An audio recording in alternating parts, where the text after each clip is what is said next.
आज Doubtnut app download करें। Doubtnut पर अपने सभी गणित, रसायन विज्ञान, भौतिक विज्ञान और जीव विज्ञान के डाउट्स का करो सफाया।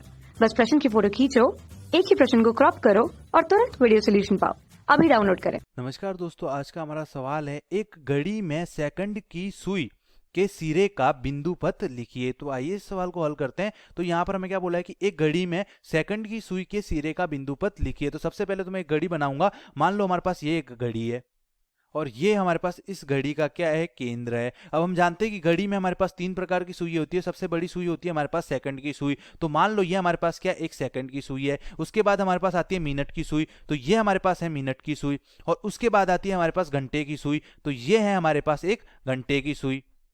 अब घड़ी में हमारे पास कितने घंटे दर्शाते हैं, 12 घंटा। तो ये यहाँ पर हमारे पास एक से शुरू होगा, यहाँ पर हमारे पास कितना आएगा, 12। फिर यहाँ पर एक से शुरू होगा, 1 2 3 4 5 6, और यहाँ पर आएगा 6, यहाँ पर आएगा 3, और इसी प्रकार यहाँ पर आएगा हमारे पास 9। और ये हमारे पास क्या होती है, सेकंड की सुई। तो सेकंड की सुई हमारे पास क्या होती है, घूमती रहती है। और एक मिनट में हमारे पास कितने सेकंड होते हैं, एक मिनट में हमारे पास 60 सेकंड होते हैं। एक मिनट में हमारे पास 60 सेकंड होते हैं। और एक घंटे में हमारे पास 60 मिनट होते हैं।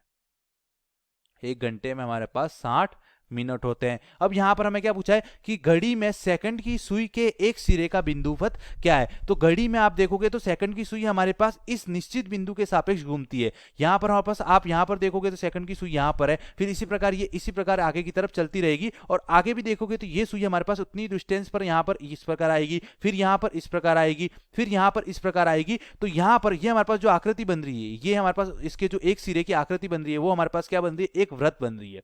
क्योंकि हमारे पास व्रत क्या होता है, जैसे हमारे पास कोई भी व्रत है तो हम जानते हैं कि व्रत में हमारे पास व्रत के केंद्र की परिधि से दूरी हमेशा क्या होती है, व्रत की त्रिज्या। तो ये मान लो हमारे पास व्रत का केंद्र है। अब इस व्रत के केंद्र की परिधि से दूरी, परिधि पर उपस्थित किसी भी बिंदु से दूरी, ये हमारे पास क्या होती है, व्रत की त्रिज्या। ये दूरी ले लूं तो ये भी हमारे पास क्या होगी, व्रत की त्रिज्या। इसी प्रकार ये दूरी ले लूं तो ये भी हमारे पास क्या होगी, व्रत की त्रिज्या। तो यहां पर आप देख सकते हो ये जो आकृति बनेगी उसमें प्रत्येक में हमारे पास क्या होगा, ये बिंदु तो कांस्टेंट है, केवल हमारे पास ये रेखा यहां से यहां पे आ रही है, मतलब हमारे पास ये दूरी क्या है, कांस्टेंट है। ये हमारे पास जो सेकंड की दूरी है वो कितनी हो जाएगी, कांस्टेंट। और इसकी जो लंबाई होगी वो हमारे पास सेकंड की सुई की, इस व्रत की जो त्रिज्या होगी, हमारे पास सेकंड की सुई द्वारा जो व्रत बन रहा है उसकी जो त्रिज्या होगी वो हमारे पास क्या होगी, इस सेकंड की सुई की जो लंबाई होगी वही उस व्रत की त्रिज्या होगी। अतः मैं क्या बोलूंगा कि घड़ी में सेकंड की सुई का जो बिंदु पथ होगा वो हमारे पास क्या होगा, एक व्रत होगा, एक व्रत होगा। धन्यवाद।